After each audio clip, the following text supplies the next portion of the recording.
ठीक है भाई, करो स्टार्ट। वर्ल्ड हिस्ट्री आज करेंगे स्टार्ट, है ना, और खत्म कर देंगे आज ही। तो टेस्ट नंबर 17 है। टॉपिक्स है renaissance, reformation, industrial revolution, American war of independence, American civil war, French revolution और वियना कांग्रेस। चलो पहला क्वेश्चन करो। Late comer industrial revolution in Japan involve certain factors that were markedly different from what the west had experienced. Analyse. 10 marks, 200 words, 7 minutes. आवाज आ रही है स्वप्निल? ठीक है, ठीक है चलो। सर क्वेश्चन पेपर भेज दीजिए ना। क्वेश्चन पेपर ठीक है। चलो अभी देखो, अगेन ये क्वेश्चन करवाने के पीछे पर्पस यही था कि अगर कोई ऐसा क्वेश्चन आता है अलग से, है ना, तो तुम्हें इससे पॉइंट कैसे जनरेट करोगे। तो देखो, जापान का पहले बताओ, क्योंकि जो हिस्ट्री का क्वेश्चन है तो टाइम पीरियड जरूरी है ना। तो लेट 19th सेंचुरी और अर्ली 20th सेंचुरी में इनका जो हुआ था इंडस्ट्रियल रेवोल्यूशन हुआ जापान के अंदर। ठीक है, मेजी रिस्टोरेशन के बाद। दूसरा देखो, फैक्टर्स क्या थे जो डिफरेंट थे। क्वेश्चन यही कह रहे हैं ना कि वेस्ट के कंपैरेटिवली यहाँ पे क्या अलग फैक्टर थे। जापान जो भले लेट कमर था, तो एक तो उसको री इन्वेंट द व्हील नहीं करना पड़ा, है ना, वो इसमें आएगा। Adaptation over the innovation. तो जो ऑलरेडी वहां पे चीजें सेटल थी, उन्होंने अपने लोकल नीड के अकॉर्डिंग उसको मॉडिफाई करके अपना इंडस्ट्रियलाइजेशन ड्राइव किया था। तो ये है एडप्टेशन ओवर इनोवेशन वाला। आगे समझ। दूसरा पहला पॉइंट जो है स्टेट लेड इंडस्ट्रियलाइजेशन। वहां पे मोस्टली क्या था वेस्ट में, प्राइवेट और कैपिटलिस्ट। यहाँ पे कैसा था, स्टेट लेड। पहला डिफरेंस का पॉइंट ये है, the industrialisation was state based. ठीक है, स्टेट लेड इंडस्ट्रियलाइजेशन। दूसरा पॉइंट क्या था आपका, एडेप्टेशन ओवर इनोवेशन। जो मैंने बताया आपको, ज्यादा इनोवेट उन्होंने नहीं किया, जो ऑलरेडी चीजें हो चुकी थी इनोवेट, उन्हीं को अपने हिसाब से एडप्ट करके अपना इंडस्ट्रियल रेवोल्यूशन परस्यू किया। Role of zaibatsu. ये जाइबत्सु क्या है, फैमिली कंट्रोल्ड बिजनेस कॉन्ग्लोमरेट्स। वहां पे बड़ी बड़ी फैमिलीज थी, ठीक है ना, जैसे मित्सुबिशी और ये सब। तो इन्होंने ही अपना बिजनेस पूरा रन कर रखा था। ठीक है, तो उनका बड़ा रोल था, जो बड़ी बड़ी बिजनेस फैमिली कॉन्ग्लोमरेट्स थे उनका। Role of zaibatsu. Then cultural support. जो कॉन्फ्यूशियस की टीचिंग थी यहाँ पे, कॉन्फ्यूशियन वैल्यूज थी, डिसिप्लिन, लॉयल्टी, इन्होंने इंडस्ट्रियल रेवोल्यूशन को ड्राइव किया यहाँ पे। तो वो उनके देखो, आप बहुत डिसिप्लिन होंगे जापानीज, है ना, लॉयल्टी होगी। तो ये वैल्यूज भी आप उनकी ड्राइव कर रही थी इंडस्ट्रियल रेवोल्यूशन को जापान के अंदर। Authoritarian modernisation. तो जो मॉडर्नाइजेशन यहाँ पे कैसा था, वो स्टिल अथॉरिटेरियन था। डेमोक्रेटिक वैल्यू स्टार्टिंग में नहीं जानी थी, वेस्ट में थोड़ी ज्यादा थी डेमोक्रेटिक वैल्यूज, लिबर्टी, फ्रीडम। और यहाँ पे जो इंडस्ट्रियल रेवोल्यूशन था, that was driven by authoritarian modernisation. ठीक है, मेजी ओलिगार्की थी, विदाउट लिबरल डेमोक्रेटिक रिफॉर्म्स, उनके बिना। Next is limited early colonial support. British में क्या था, ब्रिटिश ने अपनी क्या कर रखी थी, कॉलोनीज बना रखी थी अलग अलग। तो उनका इंडस्ट्रियल रेवोल्यूशन कहाँ से सपोर्ट था, पाए कॉलोनीज। इंडिया से भी रॉ मटेरियल जाता था। पर जापान में बाद में कॉलोनीज पे आया था, वो पहले स्टार्टिंग में लिखा ना, लिमिटेड अर्ली। स्टार्टिंग में कैसा लिमिटेड था, अर्ली कॉलोनियल सपोर्ट। तो ये बहुत माइन्यूट बात है जो हमें निकालनी है वहां से, कैसे उनका इंडस्ट्रियल रेवोल्यूशन ड्राइव हो रहा था। और लास्ट में इन्होंने स्टार्टिंग से ही एजुकेशन और स्किल पे बहुत फोकस किया था। तो देखोगे 90% of Japanese population was literate by 1920। तो स्टार्टिंग में 90% जो पॉपुलेशन थी वो 1920 तक तो क्या थी, लिटरेट थी। तो स्टार्टिंग से they focus on the education and skill. तो ये फैक्टर्स थे जो डिफरेंट थे from the west in the Japanese industrial revolution. ठीक है, चलो नेक्स्ट अमेरिकन का है, एक और इंडस्ट्रियल का है। ये दोनों आप घर से करना। ठीक है, मैं एक और लास्ट वाला कराऊंगा, अमेरिकन वाला। तो ये दोनों सिमिलर लाइन पे हैं, वो आप कर लेना। फोर्थ क्वेश्चन करेंगे हम। Explain how the foundation of the modern world were laid by the American and French Revolution. 250 words, 15 marks, 11 minutes। दोनों का है, फ्रेंच और अमेरिकन से दोनों कवर हो जाएंगे। ठीक है, देखते हैं। Explain how the foundation of modern world were led by the American and French revolution. तो जो अमेरिकन और फ्रेंच रेवोल्यूशन के टाइम पे जो जो वैल्यूज थी, है ना, या जो जो उन्होंने एक्सपीरियंस किए, वो आज के टाइम पे कैसे इन्फ्लुएंस कर रहे हैं, बस वही बातें करनी थी। तो अगर हमने वो ढंग से पढ़ रखा है, उन्होंने क्या क्या चीजों को अटैक किया था, किन वैल्यूज को अपोज किया था, है ना, चाहे इकोनॉमिक मर्केंटलिज्म हो, चाहे फ्रीडम हो, वही सारी बातें हमें यहाँ लिखनी थी उसके अंदर बस। ठीक है, ये स्टार्टिंग में ब्रॉड लिख दो कि ग्लोबल पॉलिटिक्स को, है ना, डेमोक्रेटिक आइडियल्स को स्प्रेड किया। अब अमेरिकन रेवोल्यूशन टाइम पीरियड 1775 से 1783, किन किन वैल्यूज को इन्फ्लुएंस किया है। एक तो डेमोक्रेटिक फाउंडेशंस, जैसे कि नो टैक्सेशन विदाउट रिप्रेजेंटेशन, है ना, led to the constitutional republicanism. US का constitution establish separation of powers. तो सेपरेशन ऑफ पावर का जो बात है वो उससे आया। बिल ऑफ राइट्स यहाँ से आया है। ठीक है, फिर फेडरलिज्म और गवर्नेंस में भी इन्फ्लुएंस किया है, जैसे power sharing between centre and state, federal government. ठीक है, example 10th amendment act, inspired Latin American revolution, उनके जो, ठीक है, साइमन बोलीवर और campaigns, fundamental right in the Indian constitution and are inspired from bill of rights. तो ये तो हो गए आपके डेमोक्रेटिक फाउंडेशंस में, फेडरलिज्म, गवर्नेंस में, और इकोनॉमिक्स में क्या था, economics they rejected British mercantilism. ठीक है ना, ये नहीं कि आप बस टैक्स लगाए जा रहे हो उस तरीके से, अनजस्ट टैक्सेस लॉज उन सबको अपोज किया। Embrace free trade, Adam Smith के जो फ्री ट्रेड को एम्ब्रेस किया, ये वैल्यूज सारी हमें मिली है अमेरिकन रेवोल्यूशन से। पर एक जो उनका नेगेटिव या क्रिटिक ये था कि slavery persisted in the US despite calls for the equality. ठीक है ना, वहां पे फिर भी स्लेवरी परसिस्ट कर रही थी।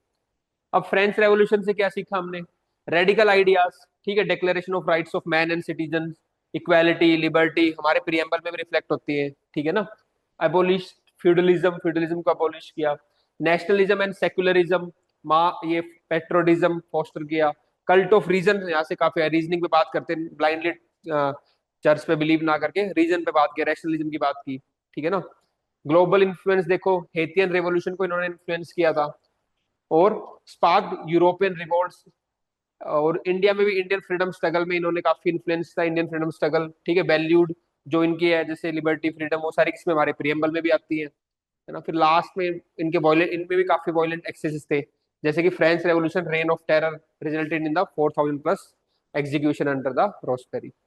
पर इन दोनों से कॉमन क्या चीज था, इन दोनों ने एंटी कॉलोनियल को काफी किया है, एंटी कॉलोनियल जो मूवमेंट्स थी इंडिया में, वियतनाम में, यहाँ पे इन्होंने काफी इंस्पायर किया। और जो यूएन के अंदर ह्यूमन राइट्स है उनको भी, ये आपने दोनों का कॉमन बता दिया कि कॉमन लीगेसी इनकी ये थी। इस तरीके से जो प्रेजेंट डे वर्ल्ड का कॉन्टेक्स्ट है उसको इन्फ्लुएंस किया था अमेरिकन और फ्रेंच रेवोल्यूशन। 17 हो गया, टेस्ट नंबर 18। 18 खोलो भाई, इसमें दो क्वेश्चन है। But policy instrument were deployed to contain great economic, but ये सेकंड वाला करेंगे इसमें। ये तो पॉलिसी इंस्ट्रूमेंट तो आप देख लेना, वो कर ये, और हम एक क्वेश्चन करेंगे इसमें। The new economic policy of 1921 by Lenin had influenced the policies adopted by India soon after the independence, evaluate. 10 mark, 7 minute start. एक बार देखो, तो क्वेश्चन क्या था कि कैसे जो न्यू इकोनॉमिक पॉलिसी थी लेनिन की, है ना, उसको इंडिया, जो इंडिया की पॉलिसी थी उनको कैसे इन्फ्लुएंस किया इन द पोस्ट इंडिपेंडेंस। ठीक है, तो आप कुछ बताओगे, कुछ चीजें हाँ हमने ली है वहां से जो इन्फ्लुएंस किया, जैसे मिक्स्ड इकोनॉमी, है ना, तो स्टेट प्लस प्राइवेट कंट्रोल। ठीक है, तो मिक्स्ड इकोनॉमी का एक हमने कॉन्सेप्ट वहां से लिया है। और जैसे कि दूसरा था आपका प्रैग्मेटिक शिफ्ट, प्रैग्मेटिक शिफ्ट कैसे, लेनिन ने भी अपना उस टाइम वॉर कम्युनिज्म को छोड़ के, वॉर में जो सामान जा रहा था वो छोड़ के उन्होंने अडॉप्ट किसको किया था, आपका न्यू इकोनॉमिक पॉलिसी को। इंडिया ने भी प्लानिंग की अंडर नेहरू, है ना, बट ऐसे कंप्लीट उनका कॉपी भी नहीं किया। ठीक है, तो हमने प्लानिंग की नेहरू के अंदर, स्टेट कंट्रोल था, yet we allowed private enterprises, इसलिए हमारे यहाँ पे मिक्स्ड इकोनॉमी थी, yet we allowed private enterprises. दूसरा, उन्होंने भी एग्रीकल्चर रिफॉर्म्स किए, तो हमने भी काफी एग्रीकल्चर रिफॉर्म्स किए, जैसे कि लैंड रिफॉर्म्स हमने किए उस आजादी के बाद, और ग्रीन रेवोल्यूशन। फिर आप बताओगे जो इंडस्ट्रियलाइजेशन था, वो भी वहां पे भी स्टेट लेड था, हमने भी यहाँ पे स्टार्टिंग में स्टेट लेड इंडस्ट्रियलाइजेशन में ज्यादा फोकस किया था विद हैवी इंडस्ट्रीज। ठीक है, न्यू इकोनॉमिक पॉलिसी में भी हैवी इंडस्ट्री पे फोकस था, हमारे यहाँ पे priority given to the heavy industries. दूसरा क्या था, कंट्रोल्ड मार्केट। स्टार्टिंग में आप देखो एलपीजी रिफॉर्म से पहले क्या था, हमारे यहाँ पे कंट्रोल था पूरा मार्केट, तो ये भी वहीं से लाइसेंस राज जो चल रहा था, कंट्रोल्ड मार्केट। फिर बाद में आप दो तीन पॉइंट डिफरेंस के बताओगे, तो बाकी मैंने दे रखे मॉडल आंसर में, कि कैसे डिफरेंस, उनका तो एक लिमिटेड था, टेम्पररी था, 1928 में it ended new economic policy. ठीक है, तो उनका टेम्पररी था, हमारे यहाँ पे पूरा प्लान था और डेमोक्रेटिक तरीके से था। ठीक है, वहां पे लैंड के लिए इन्होंने प्राइवेट ओनरशिप ऑफ लैंड, वो क्या कर दी थी, हटा दी थी, लैंड की प्राइवेट ओनरशिप उन्होंने हटा दी थी। ठीक है, हमारे यहाँ पे क्या थे, रिटेन्ड लैंड राइट्स, और पर हमारे यहाँ पे क्या था, सीलिंग लगा दी हमने, सीलिंग वाला किया था विद द सीलिंग लिमिट्स। फिर ट्रेड पॉलिसी में देखे तो देवर आइसोलेटेड मोस्टली, ज्यादा ट्रेड नहीं कर, हमारे यहाँ पे भी ग्लोबली ट्रेड वाया नैम। तो ये कुछ डिफरेंस भी बताने हैं आपको, कि सारा कंप्लीटली इन्फ्लुएंस नहीं था, कुछ थे, पर हमारे और उनमें क्या डिफरेंस थे। फिर कंक्लूड करना है। ठीक है, ये हो गया। नेक्स्ट एक और जो है ग्रेट इकोनॉमिक डिप्रेशन वाला, वो आप प्रैक्टिस कर लेना, हम करेंगे टेस्ट नंबर 19 अब। 19 पे आ जाओ।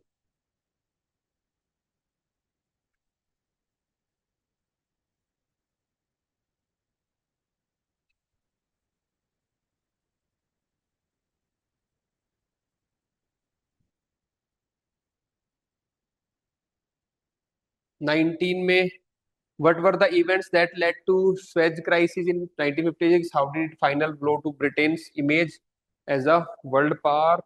ये वाला कर लेते हैं। ठीक है, फिर सेकंड वाला, चल फर्स्ट वाला करते हैं पहले। What were the events that led to the Suez crisis in 1950? How did it deal a final blow to the Britain self image? Question number one. ठीक है, 150 वर्ड्स, 10 मार्क्स, 7 मिनट्स।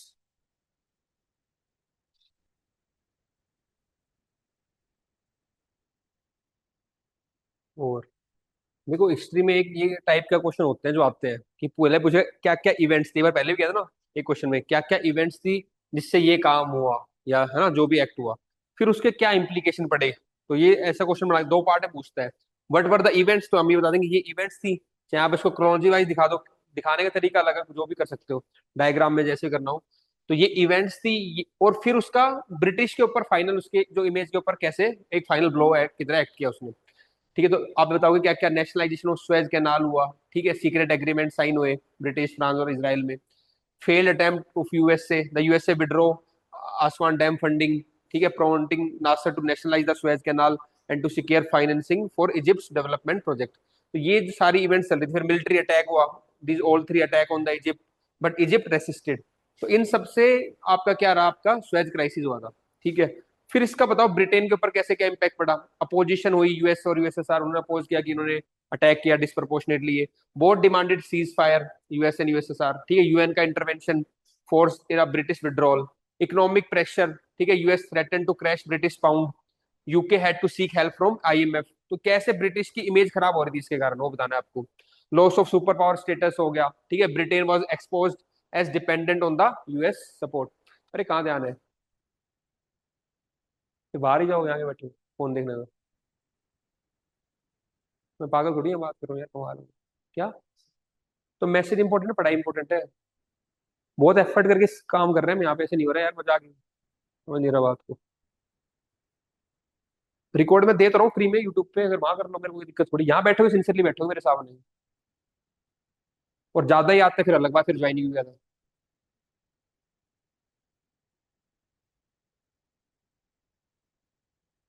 कमाल है। ठीक है, कर लेना। Loss of super power status, boost to decolonisation, ये हो गया था क्योंकि ब्रिटिश जब हार गया तो बाकी को भी लगा यार हम भी हरा सकते हैं ब्रिटिश को, है ना। Britain defeat encourage independence movement in Asia, Africa and Middle East. ठीक है, the Suez crisis ended Britain global influence and mark the turning point in the decline of empire. तो कैसे ये ब्रिटिश की इमेज को इन्होंने डेंट किया। मतलब हिस्ट्री में, वर्ल्ड हिस्ट्री में अगर बहुत ज्यादा सोचना नहीं है, आराम से आप सोचो क्या क्या इवेंट्स थी, बिल्कुल एक एक दो लाइन में लिख दो, और उस पर इम्पैक्ट करके आप कैसे अलग अलग जगह पे इकोनॉमिकली इम्पैक्ट पड़ा, उसके सुपर पावर स्टेट पे पड़ा, बूस्ट टू डीकोलोनाइजेशन कि बाकी को भी लगा कि हम इनको हरा सकते हैं। तो इस तरीके से आप तीन चार ये कॉमन पॉइंट और भी कई जगह पे यूज हो जाएंगे, किसी का आपको दिखाना हो कि कैसे इवेंट्स आ रही थी और कैसे उसकी इमेज खराब हुई, इस तरीके से।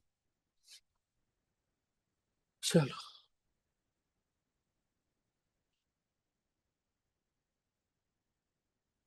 To what extent can Germany be held responsible for causing the two wars, world wars, है ना, the two world wars discuss critically? ये आप घर पे प्रैक्टिस करना, इसमें ध्यान नहीं रखना, आप पहले बताओगे हाँ जर्मनी रिस्पॉन्सिबल है इन इन चीजों के लिए, बट अदर फैक्टर्स भी थे। ऐसे पूरा जर्मनी को मत कर देना ब्लेम, ठीक है। फिर वर्ल्ड वॉर वन का अलग बता देना, फिर टू का, वर्ल्ड वॉर टू में यस जर्मनी की ये गलतियां थी या ये फैक्टर्स थे, पर अदर फैक्टर्स ये थे जिन्होंने, ऐसे बैलेंस करके करना है इस आंसर को। ठीक है, हम करेंगे question number third. The anti-colonial struggle in West Africa were led by the new elite of Western educated Africans examine। क्योंकि ये फिर इंडिया से रिलेट भी करके भी आ सकता है ऐसा क्वेश्चन। ठीक है, तो करो इसको। Question number three, 200 words, 12.5 marks, 9 minutes. देखो, इंडिया में भी आप देखो कहीं ना कहीं स्टार्टिंग में जो मॉडरेट्स थी, या स्टार्टिंग में जो फ्रीडम स्ट्रगल में थे, वो लोग कौन थे, एजुकेटेड अर्बन एलिट लोग थे ना। तो अगर वैसे नहीं समझ में आ रहा तो कुछ आइडिया वहां से ले लो कि इंडिया में कैसे हमने डीकोलोनाइजेशन या फ्रीडम स्ट्रगल को स्टार्ट किया। वही पॉइंट लगभग यहाँ पे आएंगे। तो उन्होंने स्टार्टिंग में क्या किया था, लीडरशिप रोल प्रोवाइड किया था।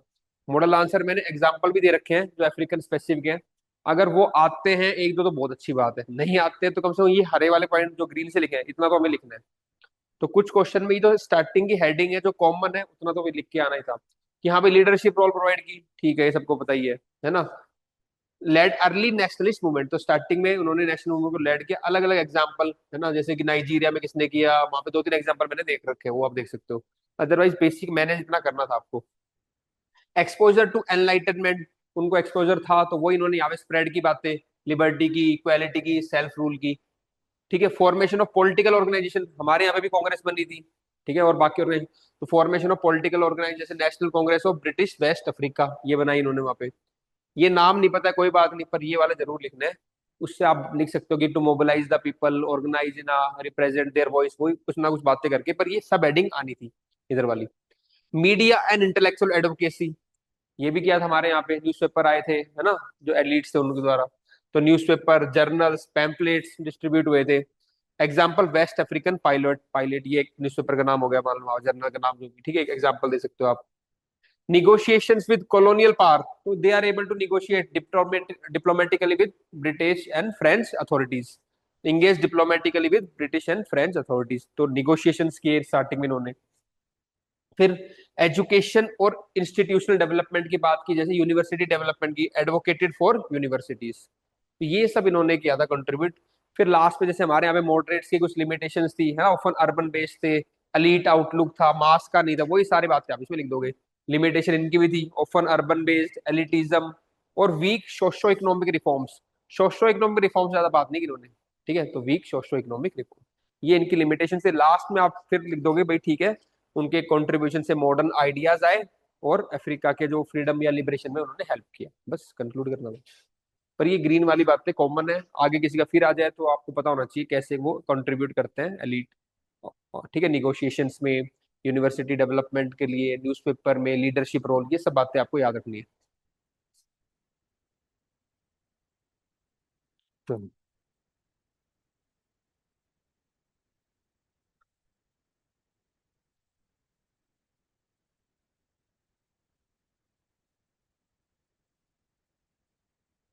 नेक्स्ट है,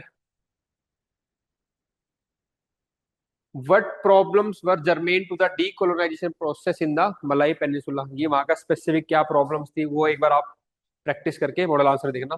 हम अगला क्वेश्चन करेंगे ये वाला। Why was endangered labor taken by the British from India to other colonies? ठीक है, have they been able to preserve their cultural identity over there? 250 words, 15 marks, 11 minutes, ये करो। कि हमारे यहाँ से क्यों इंडेंजर्ड लेबर जाने लगे थे बाकी आपकी अदर कॉलोनीज में, और उन्होंने अपनी क्या कल्चर जो आइडेंटिटी है उसको प्रिजर्व किया है नहीं किया अभी तक। पहले तो इंडेंजर्ड लेबर के बारे में बताओगे इंट्रोडक्शन है ना, फिर क्यों इंडिया से बाकी कॉलोनीज में इंडेंजर्ड लेबर्स को ले जाया गया। एक तो जब स्लेवरी वाला हो गया था, पोस्ट स्लेवरी, तो उसके बाद जब स्लेवरी बैन हुई फिर लेबर की शॉर्टेज आ गई, तो फिर इन कॉलोनीज में इंडिया से लेबर, तो पोस्ट स्लेवरी लेबर शॉर्टेज हुई 1833-34 में, फिर इंडिया से इंडेंजर्ड लेबर ले जाए गए आपके बाकी कॉलोनीज में।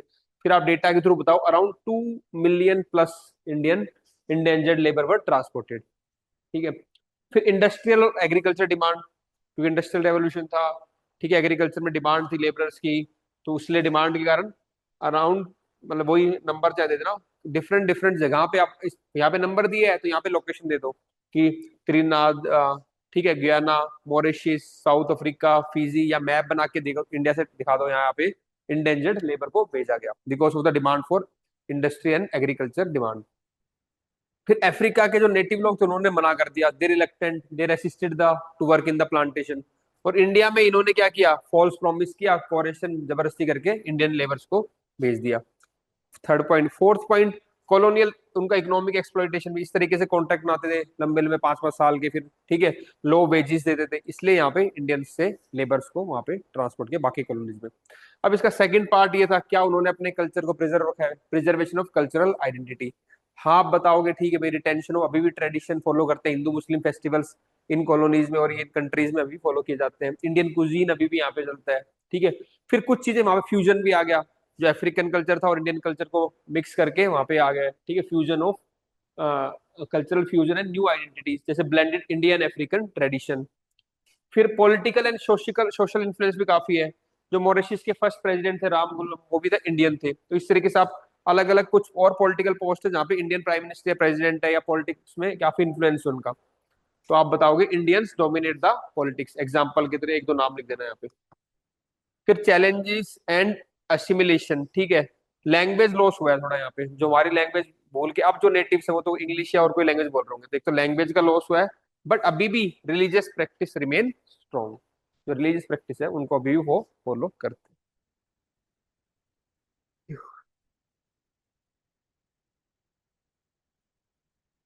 ठीक है, चलो नेक्स्ट।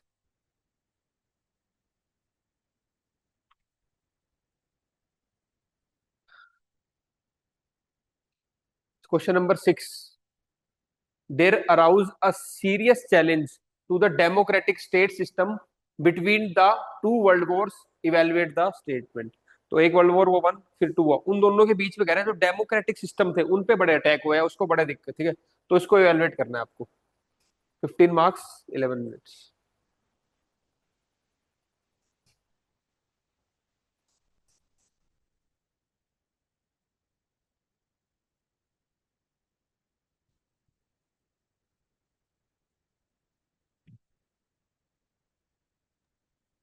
सर, हाँ जी।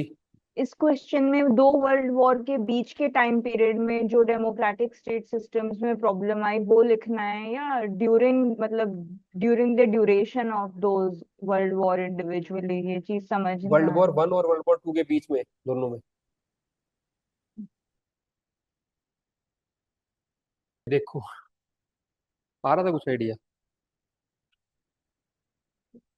हम्म, वही करना था। अब किसी ने ढंग से पढ़ा होगा तो जो जो इवेंट्स हो रहे थे उस टाइम पे उन्हीं से रिलेट करना था, और कुछ डेमोक्रेटिक आइडियल्स हैं जहां जहाँ पे वो वायलेट हो रहे होंगे उन आइडियल्स को लिंक करो। कोई इंस्टीट्यूशन ब्रेक हो रहा होगा, कोई है ना, डेमोक्रेटिक रेजिम को टॉपल डाउन किया गया होगा, कहीं पे अथॉरिटी, ऐसे सोचना है अपने को। एकदम से आंसर तो सीधा नहीं आएगा अभी। अप्रोच कैसे कर रहे हो तुम, वही तुम्हारा आंसर को फ्रेम कर देगा। कभी भी फासिज्म नाजिज्म पे डायरेक्ट क्वेश्चन आना मुश्किल है, लेकिन उन इवेंट्स को अगर तुमने ढंग से पढ़ रखा है तो उनको तुम यूज कर सकते हो एज एन एग्जाम्पल, और वही आंसर फ्रेम करेंगे। वर्ल्ड हिस्ट्री में तो खास, पोस्ट इंडिपेंडेंस में खास कर यही है, क्योंकि एक दो क्वेश्चन आ रहे हैं वो होलिस्टिक आ रहे हैं, और एक दो आ रहे हैं वो बिल्कुल स्पेसिफिक है। वो मलाई पेनिनसुला वाला स्पेसिफिक था, सुएज वाला स्पेसिफिक था, ठीक है, और ये अधिकतर जो होलिस्टिक है। तो होलिस्टिक में कैसे करना था देखो आप। चैलेंज कैसे था डेमोक्रेटिक स्टेट सिस्टम को बिटवीन द टू वॉर्स, पहला तो राइज ऑफ टोटलिटेरियन रिजीम। तो आप ये बताओगे कि कैसे जो टोटलिटेरियन रिजीम, अथॉरिटेरियन रिजीम वो राइज हो रहे थे, जैसे कि हिटलर राइज हो रहा था कहाँ पे, जर्मनी में, है ना। और आपका इटली में कौन थे, म्युसिली, जो कि फासिस्ट रिजीम को लेके आया था इंस्टीट्यूट ऑफ डेमोक्रेटिक। और एक दो थे, जैसे एक दो एग्जांपल मैंने और दे रखे मॉडल आंसर में, और यहाँ पे देखो जैसे इनेबलिंग एक्ट डिसमेंटल्ड डेमोक्रेसी, उसने डेमोक्रेसी को हटा दिया। फिर एक डिक्री पास हुई थी जर्मनी ने, उन्होंने सिविल राइट्स को एबॉलिश कर दिए थे। तो ये इवेंट्स हो रही थी वर्ल्ड वॉर वन और वर्ल्ड वॉर टू के बीच में, जो डेमोक्रेसी को, डेमोक्रेटिक सिस्टम को क्या कर रहे थे, चैलेंज कर रहे थे। तो पहले तो हो गया रजीम कैसा था, ठीक है, तो डेमोक्रेटिक से वो कैसे जा रहा था आपका टोटलिटेरियन की तरफ, तो पहले तो रजीम की बात करोगे आप। दूसरा आप देखोगे सप्रेशन ऑफ अपोजिशन, तो जहां जहां पे भी अपोजिशन हो रही थी उसको सप्रेस किया जा रहा था, और माइनॉरिटी राइट्स को सप्रेस किया जा रहा था। माइनॉरिटी में क्या लिखोगे आप, ज्यूज का लिख दोगे, है ना, large scale violence against Jews. और सप्रेशन ऑफ अपोजिशन में पॉलिटिकल डिसेंट, अगर कोई अपोज कर रहा है पॉलिटिकल डिसेंट, क्रश कहाँ पे किया था, नाजी जर्मनी में और फासिस्ट इटली में। तो यहाँ पे पॉलिटिकल डिसेंट को एक्सेप्ट नहीं किया जा रहा था। ये सारे किसके हैं, डेमोक्रेटिक प्रिंसिपल के अगेंस्ट है ना, पॉलिटिकल डिसेंट को एक्सेप्ट होना चाहिए, यहाँ पे अपोज किया। माइनॉरिटी के राइट्स को वो नहीं किया, रिस्पेक्ट किया ना। ज्यूज पे क्या हुई, किलिंग्स हुई ज्यूज की। तो ऐसे आपको बताना था।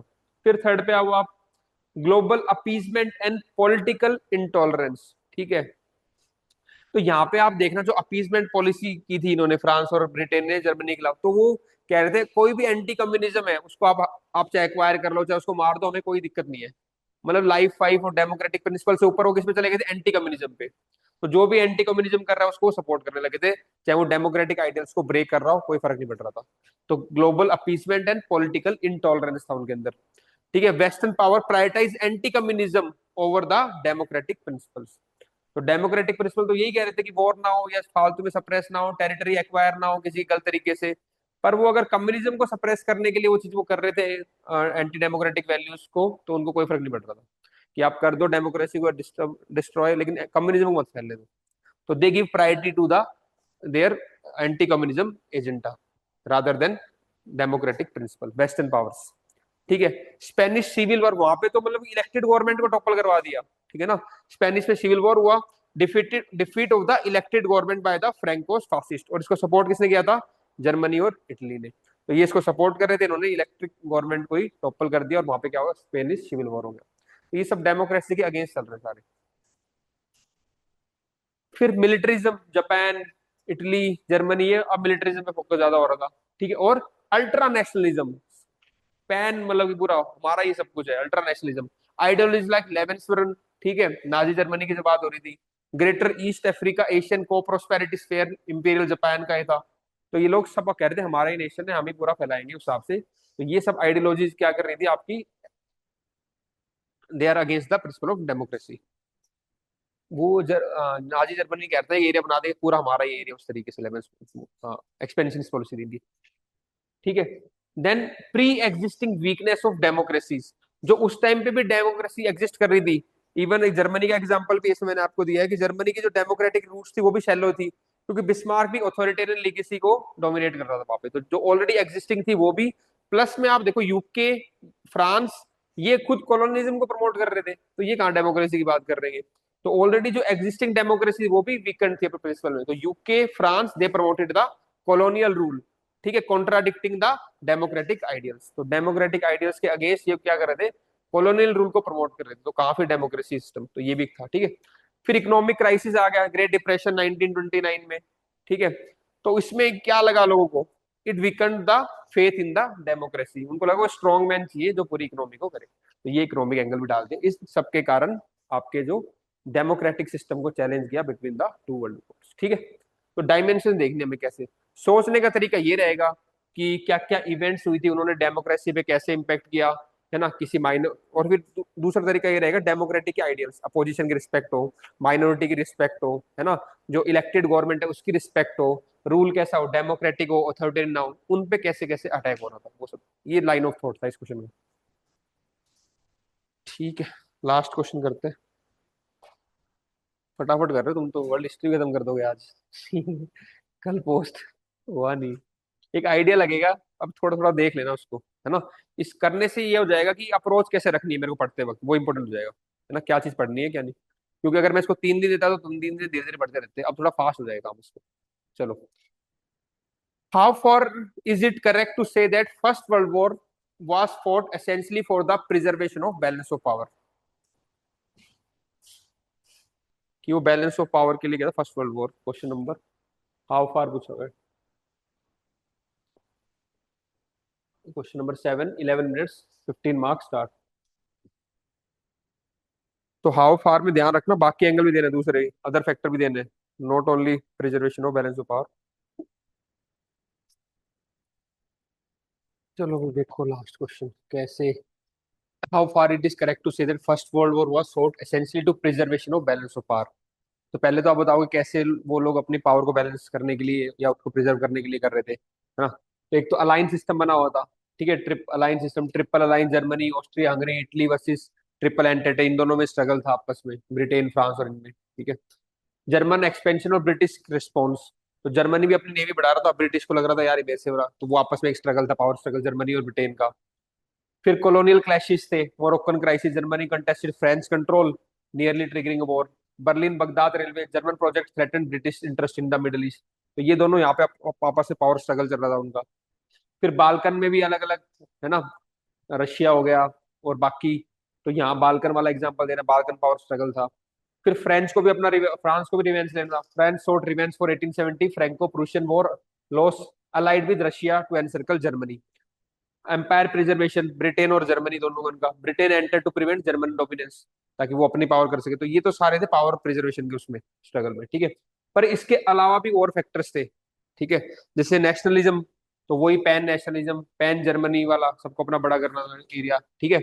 देन मिलिटरिज्म बढ़ता जा रहा था, तो ये भी एक फैक्टर था, तो मिलिटरिज्म बढ़ेगा तो वॉर होंगे। फिर imperialism, scramble for Africa by 1914, Europe control 84% of the globe, तो वही कंट्रोल करे, कौन कंट्रोल, तो स्क्रैम्बल इंपीरियलिज्म था। इकोनॉमिक राइवलरीज थी, ठीक है, जब जर्मनी का आउटपुट ब्रिटेन से बढ़ा तो फिर आपस में क्लैशेज होने थे, ठीक है। डिप्लोमेटिक फेलियर रहे, पब्लिक का प्रेशर था, तो ये बाकी और फैक्टर्स थे। अल्टीमेटली हम कहेंगे while the First World War was fought to maintain the balance of power, it was also fuelled by other significant factors like nationalism, imperialism and economic rivalry. तो इसलिए फोर्ट तो हुआ था बैलेंस ऑफ पावर के लिए, पर बाकी factors ने भी इसको क्या किया था, फ्यूल किया था। इस तरीके से कंप्लीट है वर्ल्ड हिस्ट्री। ठीक है, कल एथिक्स के क्वेश्चन थोड़े ज्यादा है, तो कल 3:30 बजे कर ले। हाँ भाई ऑनलाइन वाले बताओ, ऑफलाइन 3:30 कल, थोड़ा लंबा खींचेंगे 3:30। ठीक है, आप लोग ऑनलाइन 3:30। ठीक है, तो कल 3:30 करेंगे स्टार्ट, थोड़े ज्यादा क्वेश्चन लिखेंगे कल, प्रैक्टिस हो जाएगी, वर्ड्स आ जाएंगे, वर्ड्स ना। 3:30 एथिक्स का टेस्ट है, test number 2। Okay thank you. Ethics test 2 करके आना है कल।